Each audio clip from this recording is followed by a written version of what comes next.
Hello, time to go over the post-draft analysis. As most of you are aware, we had our draft last week. I'm not sure everyone is aware of that, judging by some of the picks, especially some of the ones that Dan made and some of the ones that the new guy made there. But nonetheless, we did have our draft. It was a lot of fun. Thanks for everybody. It was a 12-man draft this year, so it was a little different. The talent got spread a little thinner than usual, but for the most part, people did a good job. I want to go over, touch probably 5 highlights and 5 lowlights. The first lowlight I'd like to go over is the fact that Justin got the first pick again this year, which is, in my mind, probably the biggest disappointment. I mean, I wanted the first pick, obviously, because the first pick is a no-brain pick. You take LT and you move on. It's Justin made it a lot harder on himself than he needed to, but I think he was acting there a little bit. The next couple of lowlights here, none have to do with my team, because obviously my team saw highlights, but the next lowlight is the number 2 pick, Adrian Peterson, or I like to call him the one-year wonder. My dad took him amazingly. I don't know what he was thinking. Apparently Sergeant Suds had something to drink before the draft started, and I'm guessing more than one drink the way his draft turned out. But I'm going to go right down the line here. So that was number 2 low light. The number 3 low light, in my mind, is the number 3 pick, Tom Brady. Going that high, I know the 50 touchdown year he had last year was amazing, and it made people think that he can do that every year, but it's just not going to happen. If it does happen, congratulations to the new guy, because he probably won the league, but it's not going to happen. The next questionable pick on my list is the number 10 pick made by our own Dan Dodge, Tony Romo. I could see taking, Brady or even Manning that high, but Tony Romo, just because he dates a hot chick doesn't mean you don't get any points for that, Dan. I'm sorry. It's Tony Romo. Well, I mean, what more can I say? He's probably the 4th best quarterback in the division behind John Kitna. So, moving on to the 5th and final low light. That was, I'm sorry, Donnie, my friend Donnie's first 2 picks, Frank Gore and Larry Johnson. Frank Gore has Mike Martz as their play caller now, which means they run the ball 1 time a year, and there'll probably be some kind of wide receiver reverse or something. So I'm sorry, Frank Gore is probably not even going to touch the ball this year. Then Larry Johnson, once was very, very good. Now he's beat up. I think he's Dan's age right now. So, and I think Dan's got better knees. So those are my top 5 lowlights of the draft. That first round. I didn't go too much farther. I don't want to bore everybody. I mean, a lot more people made a lot more mistakes. I didn't even get to Sam's draft because there's just too many things to point out. Stay tuned, and I'll have the top 5 highlights of the draft. Hey, welcome back. Going over the top 5 highlights. I stumbled upon a couple more lowlights that I wanted to go over, and I totally forgot.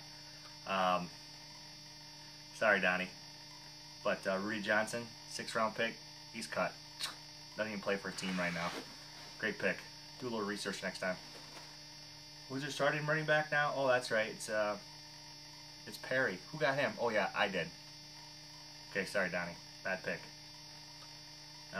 Another really bad pick by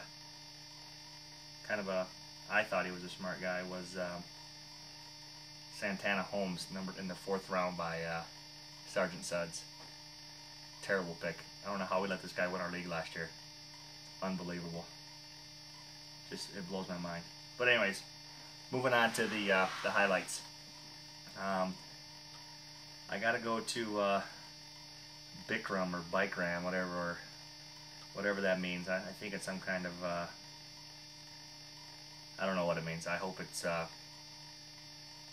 I hope it's not some kind of cuss word I shouldn't be using because I've been saying it a lot. But I like Selvin Young with the 8th round pick. He was on my short list, and Joe got him right before I did, so it kind of makes me mad. But nonetheless, it was a good pick. Another pick I like is, unfortunately, the Lion Tamer, Chester Taylor, with the 80th overall pick in the 7th round. I don't think Peterson's going to last 3 games. So that's a great pick, and you got it right before my dad did, so that kind of made me chuckle a little bit. So, way to go, Lion Tamer. Although you probably didn't realize what you were doing, it probably was an auto pick at the time. But nonetheless, a good pick. Another one that I liked was on Donnie's board, his 3rd pick finally I agree with, and that was Thomas Jones with the Jets. I think now they got Favre there, a legitimate quarterback. They can actually throw the ball, and Thomas Jones will be much more effective this year than he was last year for me. And I got my butt kicked by everybody else in the league. So,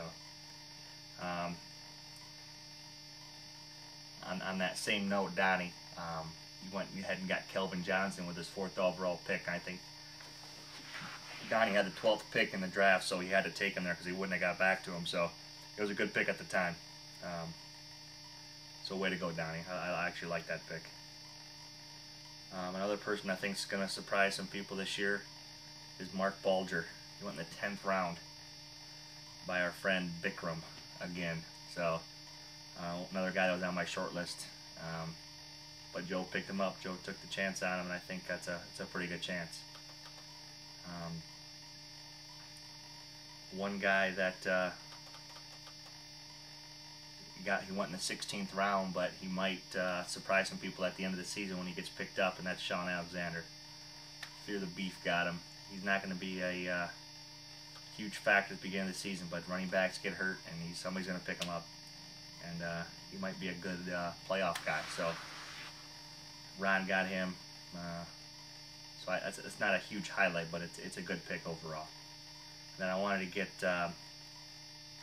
Sam's draft and mentioned. If nobody knows, a pile of phone draft refers to the fact that Sam had to call in all of his picks to the 3 Stooges over there at Ron's house. So they had 4 people picking off one computer. That's why it took so long. I suggest they never do that again. Dan, you got your own computer. I think Ron, you might have a laptop over there, and you got a desktop. So you guys got to break that up a little bit. It's really affecting your draft status. Maurice Jones-Drew, your 1st pick, not too bad. Reggie Bush with your 2nd, crappy. Michael Turner, might be decent, but they got a rookie quarterback starting, and so it might not be too good. Speaking of that rookie quarterback, new guy, you don't take a rookie quarterback with your 9th overall pick in a fantasy draft. You don't get points for interceptions, buddy. I'm sorry. That's just unacceptable. You're better than that. I'm kind of getting off subject here, but that was my 5. I think I said 5 highlights and 5 lowlights. The one shocker was Justin got Josh Scobie in the 12th round of our draft, and I heard he's going in the 1st round of some drafts. So that's a great pickup by Justin. Now he went in the 1st round of in a draft of a league that's really not as sophisticated as ours, but nonetheless he did go in the 1st round. So it's a way to go, Justin, there. But that's all my post-draft analysis.